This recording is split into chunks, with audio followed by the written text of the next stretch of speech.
Movie की शुरुआत में हम टाई लंग को देखते हैं, जो यहाँ पर आकर स्टील फैक्ट्री में काम करने वाले लोगों के ऊपर अटैक करने लगता है।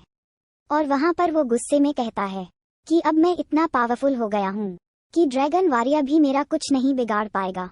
अब हम दूसरे सीन में पो को देखते हैं, जो यहाँ पर बहुत ज्यादा खुश होता है क्योंकि उसके गांव वाले अपने ड्रैगन वॉरियर के ऊपर पूरा भरोसा करते हैं।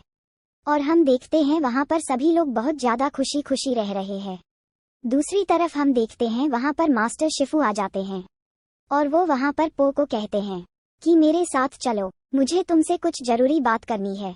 फिर मास्टर शिफू पो को अपने साथ ले जाते हुए उससे कहते हैं कि अब यहाँ पर तुम्हारा काम पूरा हो चुका है और यहाँ पर ड्रैगन वॉरियर के पद को तुम्हें किसी और को सौंपना होगा जो इसके काबिल होगा, क्योंकि अब तुम्हें ड्रैगन वॉरियर से भी बहुत ऊपर जाना है। तुम्हें ग्रैंड मास्टर उगवे की तरह बनना होगा। अब से तुम स्पिरिचुअलिटी में ज्यादा ध्यान दिया करो। अब मास्टर शिफू की बातें सुनने के बाद पो कहने लगता है, क्या मैं सिर्फ एक ड्रैगन वॉरियर ही बन के नहीं रह सकता? मास्टर शिफू उसे समझाते हुए कहते हैं कि ऐसा नहीं हो सकता और तुम्हें ग्रैंड मास्टर उगवे ने अपनी छड़ी दी थी ताकि तुम आगे बढ़ सको और कुछ कर सको। मास्टर शिफू की बातें सुनने के बाद पो मान जाता है और मास्टर शिफू के कहने पर वहाँ पर एक टूर्नामेंट किया जाता है जिसमें अगले ड्रैगन वॉरियर को चुना जाएगा। वहाँ पर वो 5 योद्धा अपने अपने प्रदर्शन दिखाते हैं और फिर मास्टर शिफू पो से कहते हैं कि वो उन 5 में से अगले ड्रैगन वॉरियर को चुने। पर अब हम देखते हैं पो उनकी तरफ देखते हुए बहुत ज्यादा कंफ्यूज होता है और फिर खुद को ही अगला ड्रैगन वॉरियर बना लेता है, जिसकी वजह से वहाँ मौजूद सारे लोग बहुत ज्यादा खुश हो जाते हैं। दूसरी तरफ मास्टर शिफू का वहाँ पर उसे समझाने लगते हैं और कहते हैं कि तुम्हें अगला ड्रैगन वॉरियर चुनना ही होगा और तुम अब मेडिटेशन पर ज्यादा ध्यान दो, जैसे कि ग्रैंड मास्टर किया करते थे। अब पो मास्टर शिफू की बातें सुनकर मेडिटेशन करने लगता है, पर उससे मेडिटेशन नहीं हो पाता। तभी वो देखता है कि एक लेडी फॉक्स वहाँ पे चोरी करने के लिए उनके महल के अंदर जा रही थी। फिर उन दोनों में लड़ाई होती है और वो फॉक्स पो की छड़ी लेकर जाने लगती है। तभी पो उसे पकड़ लेता है, उसे एक केज में डाल देता है। तभी हम देखते वहाँ पर कुछ लोग आते हैं और पो को कहते हैं कि टाई लंग वापस आ चुका है और वो कह रहा था कि इस बार उसे रोकना बहुत ज्यादा मुश्किल है। उन सब की बातें सुनकर पो बहुत ज्यादा अचंभित हो जाता है और कहता है कि आखिरकार वो वापस कैसे आ सकता है। तभी हम देखते हैं कि वो लेडी फॉक्स पो को कहती है कि तुम्हें उसके पैरों के निशान को फॉलो करना होगा जिससे तुम उसे पकड़ पाओ। फिर हम पो को देखते हैं वो वहाँ पर उसी फैक्ट्री में जाता है जहाँ पर उसे टाई लंग के पैरों के निशान मिलते हैं और आगे जाते जाते वो पैर के निशान यहाँ पे बहुत छोटे हो जाते हैं, जिसको देखकर उसे कुछ समझ में नहीं आ रहा था और वो कहने लगता है। यहाँ पर पो को फॉक्स के बारे में याद आता है और फिर वो सोचता है कि उसे पता होता। फिर पो उस फॉक्स के पास आ जाता है। फिर फॉक्स से वो इस बारे में पूछता है।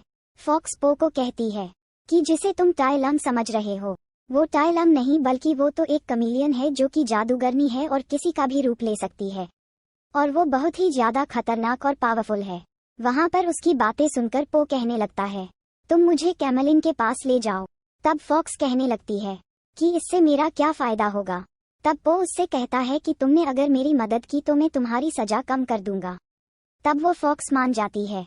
उसी वक्त हम देखते हैं कि बाहर से मास्टर शिफू आ जाते हैं और वो वहाँ पो को रोकते हैं, पर पो मास्टर शिफू की बात को नजरअंदाज करते हुए फॉक्स को वहाँ से छुड़ा के ले जाता है।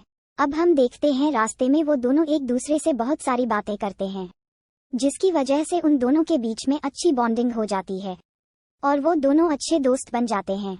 फिर फॉक्स अपनी स्टोरी बताने लगती है कि वो बचपन में अकेले रहा करती थी और किसी ने उसको नहीं देखा। फिर उसे कुछ चोरों ने पाल पोस के बड़ा किया और उसका ख्याल रखा। तभी से वो उन लोगों के साथ ही रहती है और वो जिस सिटी में रहती है उसी सिटी में कमीलियन भी रहती है।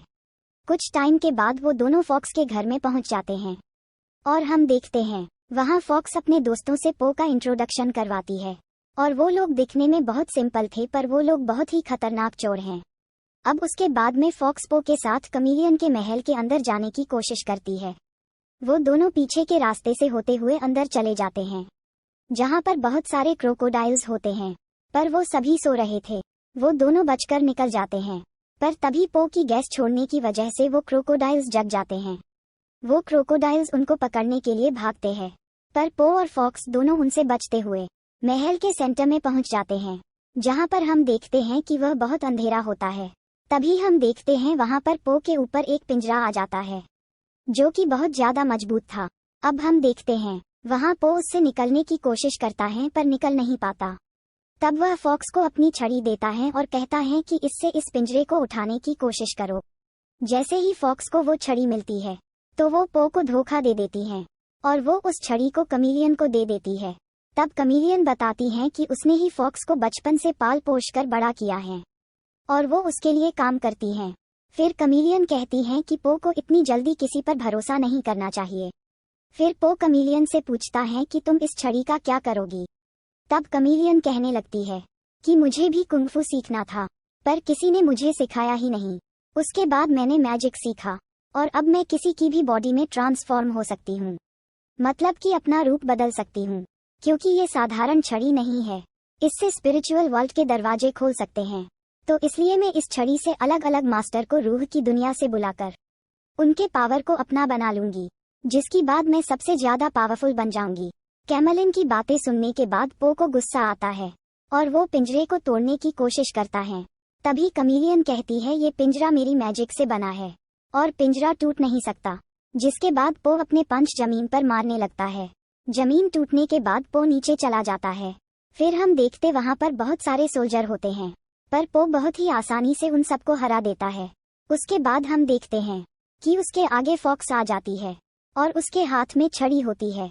तभी वो कहने लगती है मुझे माफ कर देना पो, मुझे तुम्हारे साथ में धोखा नहीं करना चाहिए, इसलिए मैं यहाँ पर तुम्हारी छड़ी को वापस लेके आ गई।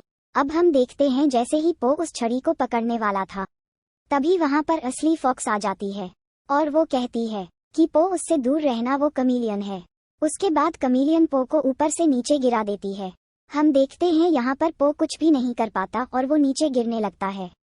दूसरी तरफ हम फॉक्स को देखते जिसे बहुत ज्यादा बुरा लग रहा था पर कमीलियन बहुत ज्यादा खुश हो रही थी। अब हम पो को देखते जो नीचे गिरा नहीं होता है क्योंकि यहाँ पर उसके फादर ने उसे गिरने से बचा लिया था। उसके बाद पो अपने दोनों फादर को सारी कहानी बताने लगता है और वो कहता है कि कमीलियन बहुत ही ज्यादा पावरफुल बन चुकी है।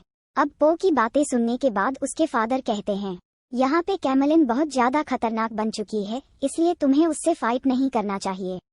पर पो डिसाइड करता है कि वो कैसे भी करके कमीलियन को जरूर रोकेगा। वहीं दूसरी तरफ हम कमीलियन को देखते जो बहुत ज्यादा खुश हो रही थी क्योंकि उसके पास में वो छड़ी और ड्रैगन वॉरियर की पावर आ गई है जिससे वो स्पिरिचुअल डोर ओपन कर देती है।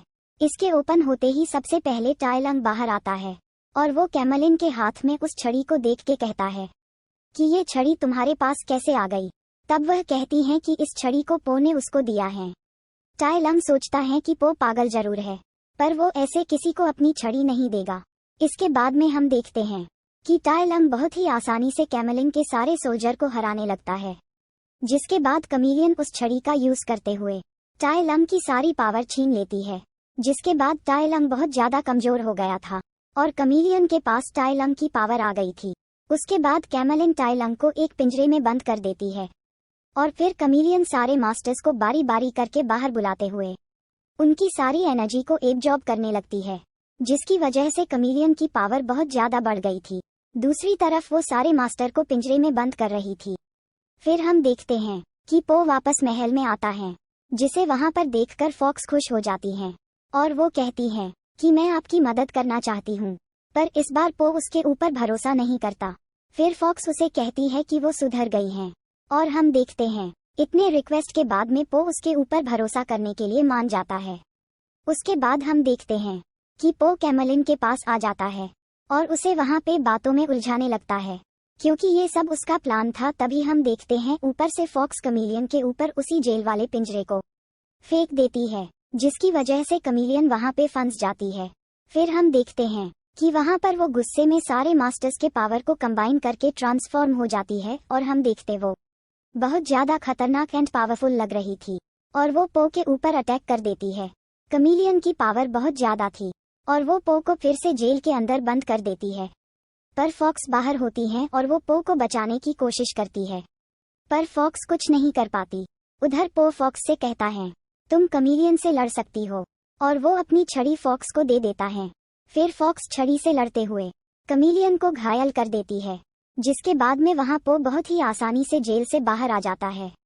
इस पर फॉक्स पो से पूछती हैं, अगर तुम इतने आसानी से बाहर आ सकते थे तो तुमने मुझे अपनी छड़ी देकर फाइट क्यों कराई। तब पो फॉक्स को कहता है कि तुम्हें देखते ही मुझे पता चल गया था कि तुम बहुत ज्यादा स्ट्रांग हो, बस तुम्हें अपने ऊपर भरोसा करना था कि तुम कुछ भी कर सकती हो। उसी समय कमीलियन पीछे से उनके ऊपर अटैक कर देती है, पर पो उसके छड़ी मारकर गिरा देता है और उसे छड़ी का यूज करते हुए सभी मास्टर्स की पावर को फिर से उन मास्टरों के अंदर डालने लगता है। फिर एनर्जी आने के बाद वो सब लोग आजाद होते हुए पो की तरफ आते हैं। फिर ताई लुंग कहता है, मुझे लगता है ग्रैंड मास्टर उगवे ने तुम्हें सही चुना है क्योंकि तुम वाकई खास हो। उसके बाद वो सभी लोग उसके आगे सर झुका लेते हैं। फिर पो छड़ी का यूज करते हुए स्पिरिचुअल गेट खोल देता है। फिर वो सारे लोग वापस जाने लगते हैं। ताई लंग ने कमीलियन को पकड़ लिया था और वो कहने लगता है कि ये मेरे साथ जाएगी। इसके बाद हम पो और फॉक्स को वैली में देखते हैं। फिर पो फॉक्स को मास्टर शिफू से मिलवाता है और कहता है कि वो फॉक्स को ड्रैगन वॉरियर चुनता है। फिर मास्टर शिफू गुस्सा होकर चले जाते हैं। उसके बाद हम देखते हैं वहाँ पर पो फॉक्स की ट्रेनिंग स्टार्ट कर देता है। तभी वहाँ पर जाबांज 5 भी वापस आ जाते हैं और वो भी फॉक्स को ड्रैगन वॉरियर बनने में मदद करने लगते हैं। इस तरह मूवी खत्म हो जाती है।